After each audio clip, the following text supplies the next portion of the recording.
Ito ang inyong lingkod na nagbabalik upang magbigay ng mga balitang walang bias at pawang katotohanan lamang.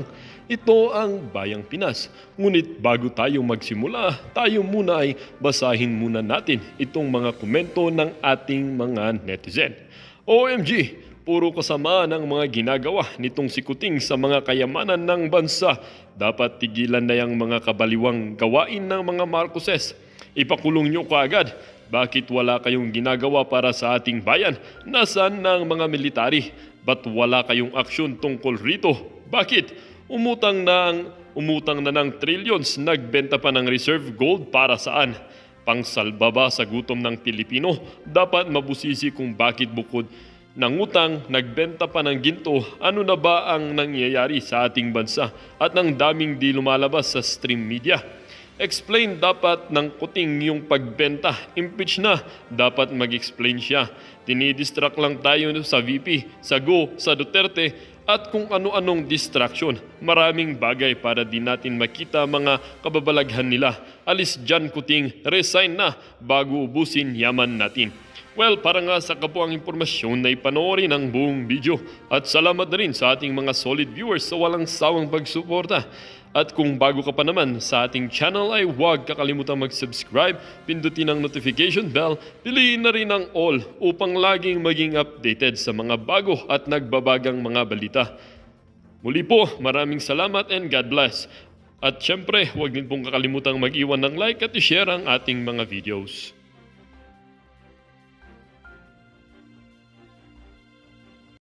Lungkot po na balita. Sa buong mundo po, tayo po ang bansa na may pinakamaraming binenta.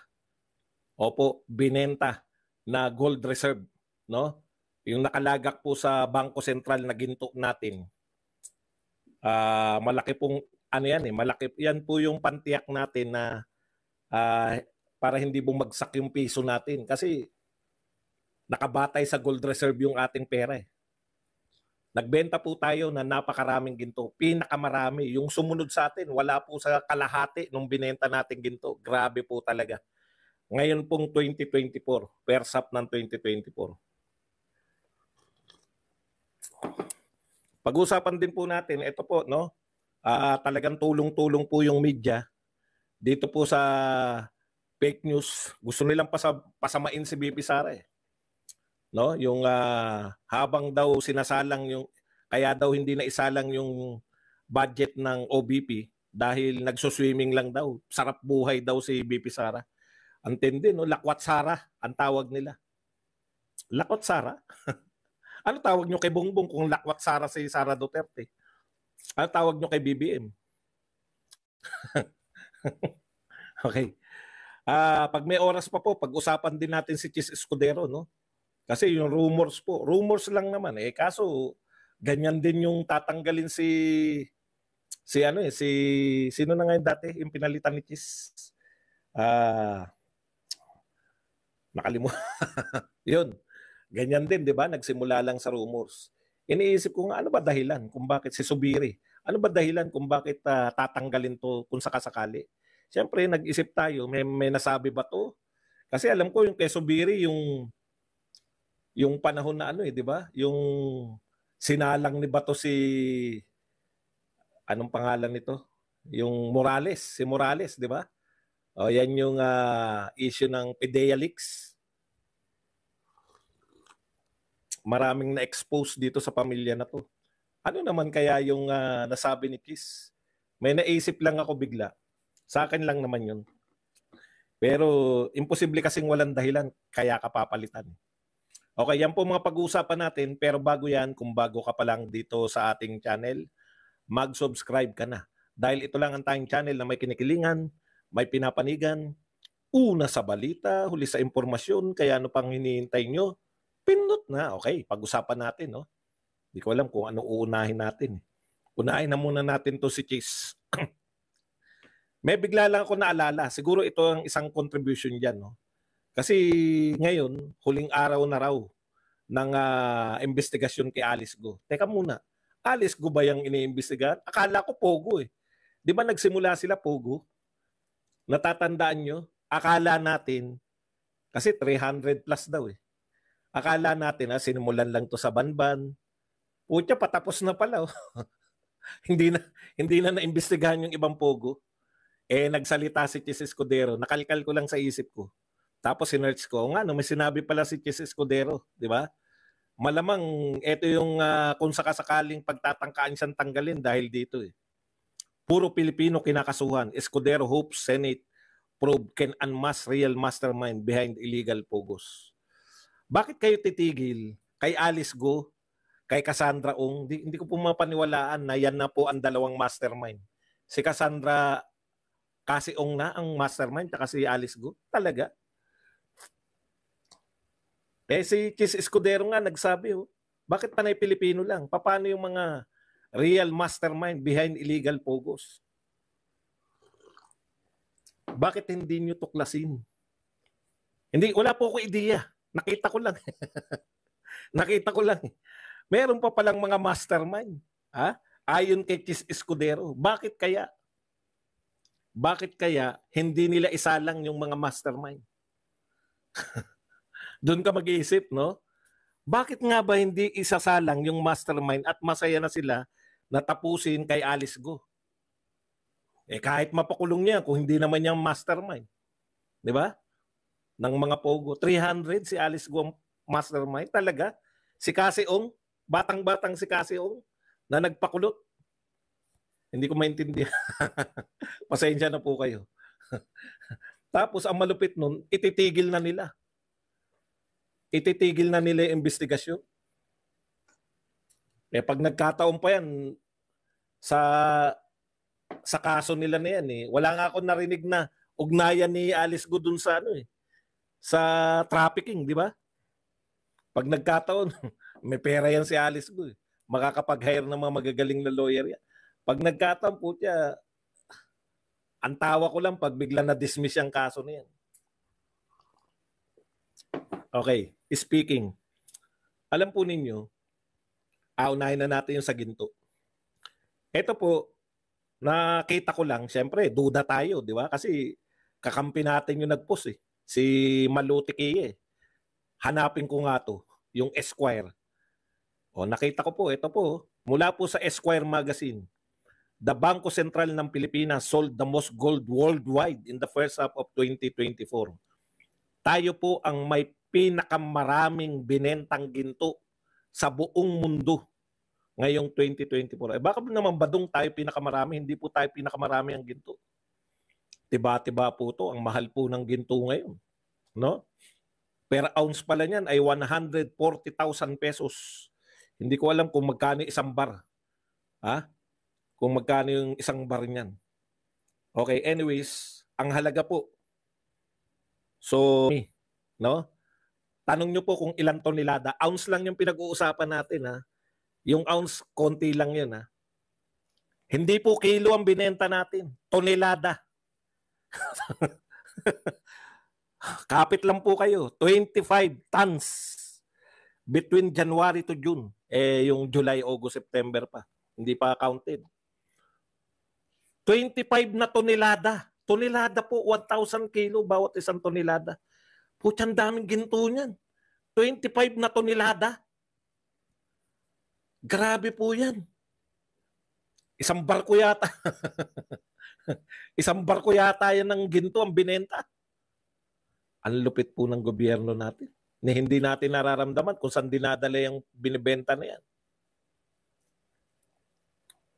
Tapos mababalitaan mo, no? Mababalitaan natin dito. Tignan natin yung sumunod na bansa kung ilan po ang binenta. Wala po sa kalangkingan no? Ayan, no? 9.64 tons yung Thailand. Tayo po 25 tons. Tonelada po pinag-uusapan dito.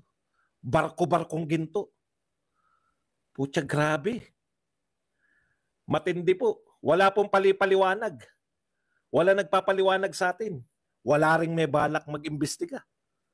Dito nyo gamitin yung investigative power nyo. Isalang nyo yung Bangko Sentral ng Pilipinas. Bakit tayo nagbenta ng 25 tons? Wala po sa kalahati yung pumangalawa Yung pangalawang bansa na nagbenta, 9.64 lang. Putya, grabe po. Kahindik-hindik talaga itong pamahalaan na to. Buong mundo, ha. Uzbekistan, pangatlo, 6.22. Yung Mongolia, pang-apat, 1.33 tons lang ang binenta. Tayo po, 25. Kung makikita nyo nga sa graph, overwhelming tayo na panalo tayo sa pinakamaraming binenta. Hindi po pinapaliwanag kung bakit po tayo nagbenta ng ginto.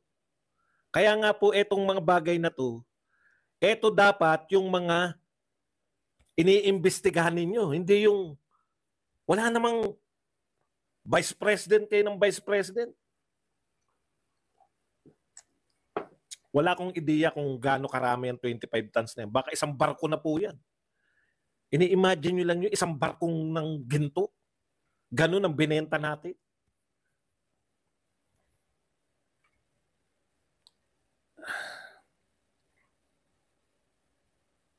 Grabe naman. Nilalang mo yung 1,000 kilos. 25,000 kilos na ginto. Nakakita ka na ba ng ganong karami? Yan nga ang tanong. Asan mapupunta yung pera na yan? 25,000 kilos. Isang truck na 10-wheeler. Puti, imagine niyo. Sa pelikula lang tayo nakakakita ng ganon karaming ginto.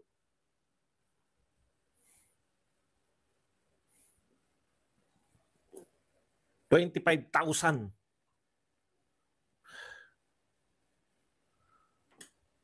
Talagang ubos-ubos po tayo.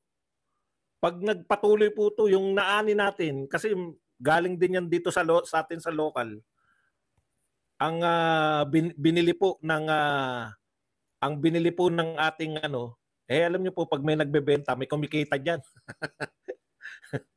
Hindi natin alam kung saan. Diyos ko, buti may mga nagkakalkal pa na buti may mga private citizen pa na nakakakalkal niyan.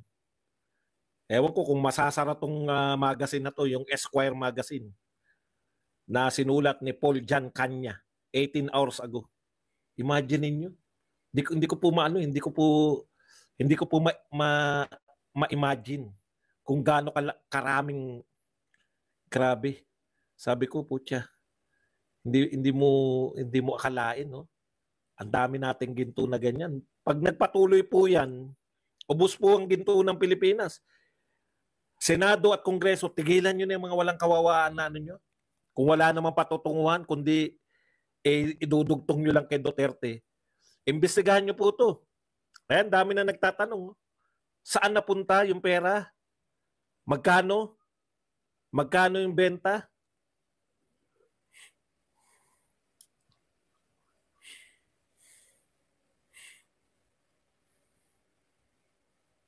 Sa pelikula lang natin napapanood yung ganyang karaming ginto, 25 tons. Tunito-nilada na pinag-uusapan. Ganun kahayok tong mga, alam nyo po, para hindi kayo pag-isipan, ipaliwanag nyo po, Mr. President. Aba, ginto na po namin yan bago ka naging presidente. Hindi po yan naipon nung ikaw ay umupo. Yung 25 tons na yan, nakokolekta po yan. Alam niyo po pala, ganito pala yan, no? Nabasa ko lang din dito, na yung mga minahan natin ng ginto, merong porsyento doon na sa ayaw nila at sa gusto, ipagbibili nila sa Bangko Sentral. Kaya po yan po yung naipon ng Bangko Sentral mula noon pa. Grabe, no? Wala akong masabi. Grabe lang eh. Hindi unbelievable. Ang tanong, sino po ang magtatanong niyan? Sino po sa inyong mga congressman na antatapang na kayang duruin yung mga batang-batang si Kasiong? Sino po sa inyo?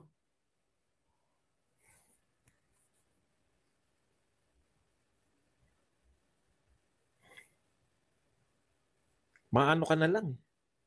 Amazing.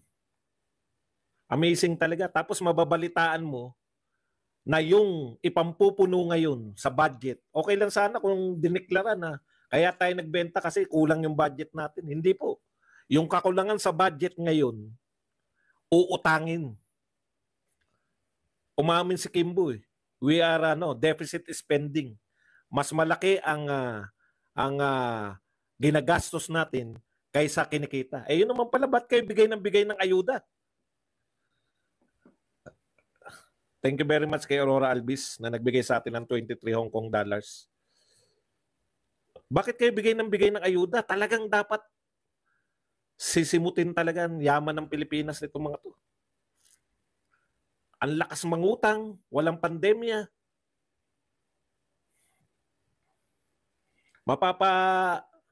Mapapapalo ka na lang sa ulo. Never po ako nakarinig, matagal na ako nakasubaybay sa politika, never po ako nakarinig na may isang presidente. Alam niyo tinatawag natin si Boy Benta? Hindi ko na rin gana nagbenta ng ginto ng Pilipinas. Alam niyo po yung mga ginto na yan, dyan po nakabase yung pera natin. Kaya po may halaga yung pera natin kasi may gold reserve tayo na pwedeng sagutin ng pera natin. Kaya po yung pera natin hindi po magiging Mickey Mouse money katulad ng mga pera ng Hapon nung araw na biglang nawalan ng silbi. Kasi imprenta lang na imprenta. Ito po, meron pong katumbas na ginto. Eh pag nawala na yung katumbas niyan, hanggang June pa lang po yan. Paano tayo nakatiyak na hindi sila nagbenta ng July, August, September, October, hanggang December? Nakakapangati po, nakakapangilabot. Tapos very busy sila. Akusahan si BP Sara na lakwat Sara. Akusahan si BP Sara na misuse of fund.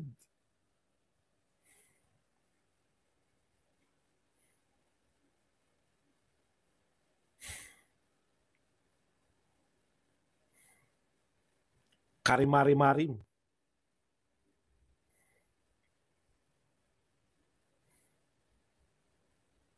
Okay, ito po ang pahayag ni BP Sara. The public is cautioned about the attempts of some media outlets to once again besmirch the reputation of the Vice President by publishing stories that she is on the beach while the House of Representatives is conducting the plenary deliberation on the budget.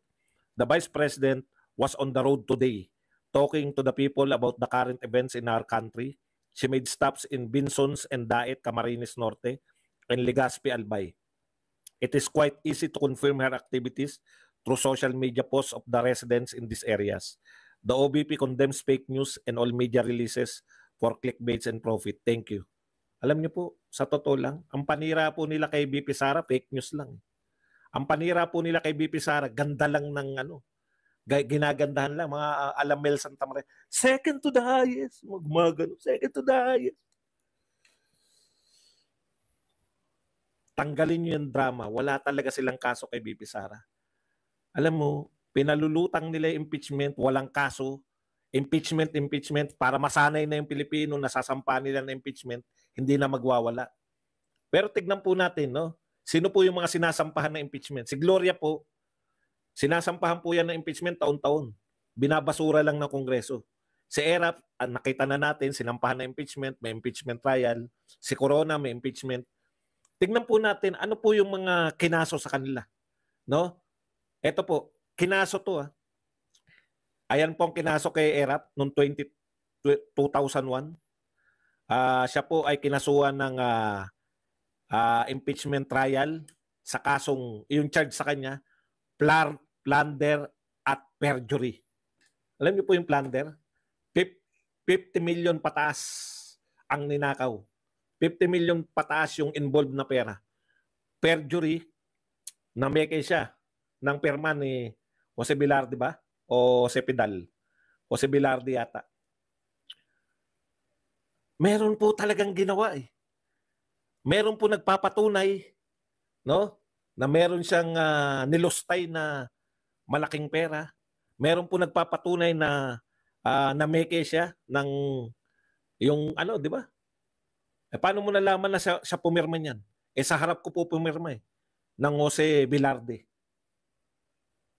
Si Gloria Macapagal, ano po yung kinaso sa kanya? Ito po, nagkonting research tayo . Yung una impeachment complaint ni Oliver Lozano, wala na yata to, sumalangit na yata. Yung President Arroyo's admission that the voice in the Ong recording was her sufficient basis for impeachment her for betrayal of public trust. Ayan po. Yung pong Hello Garci. inamin ni Gloria na siya yung kausap ni Garci. Di ba? Meron pong kinaso eh. Kasi ang pinag-uusapan nila dun, pero hindi nga lang nag-succeed. Pero merong basis yung kaso. Dahil ang pinag-uusapan nila dun, dadagdagan, pinahihiwatig ng usapan, hindi naman direkta, di ba? Pero yung nakapakinig nun, ang pagkakaunawa natin parang dagdag bawas ng boto. Kasi hindi pa computerized nun. Kaya tinatawagan niya yung Garci dun, yung Comelec Commissioner. May basis eh. May basis yung mga ano eh. Hindi, Jose Pidal si ano yun. Iba po to. Yun nga yun niya. Eto, binabasa ko yung ano yung sinasampang kaso eh.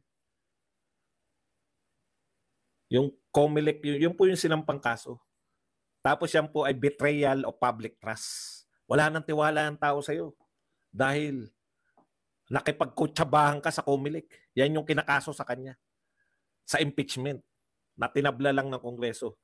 O kay Corona. Ano ang kinaso kay Corona?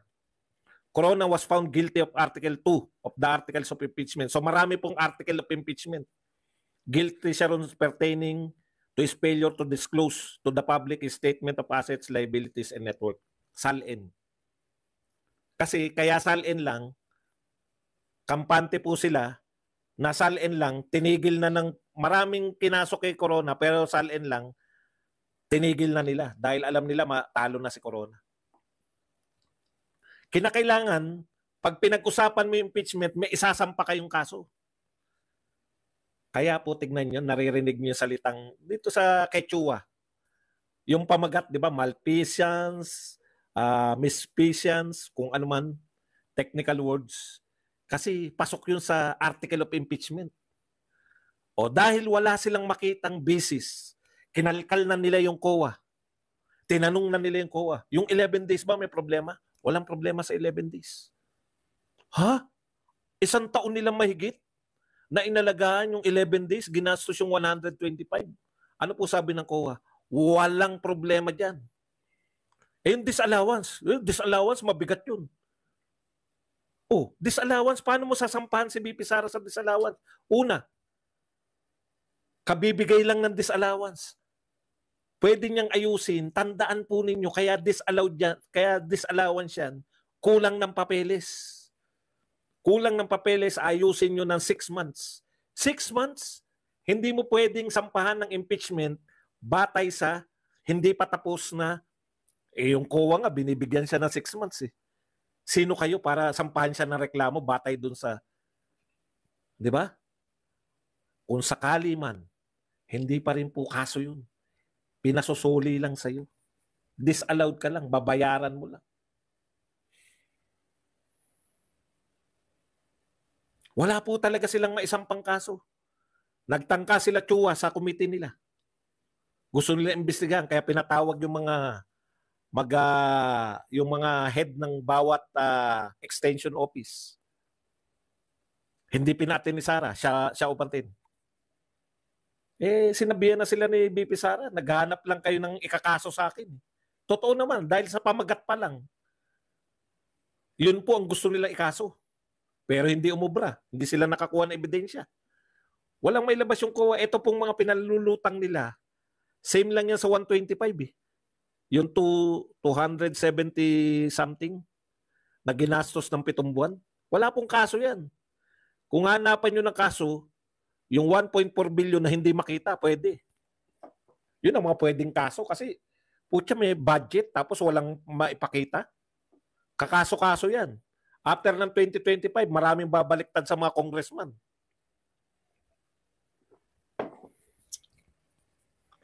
Ano nakita nilang kaso kay BP Sara? Wala pa. Hindi technicality siya, naghahanap lang ng papel. Taga ano po ako, nag-gobyerno po ako eh. May kulang lang dyan na pirma.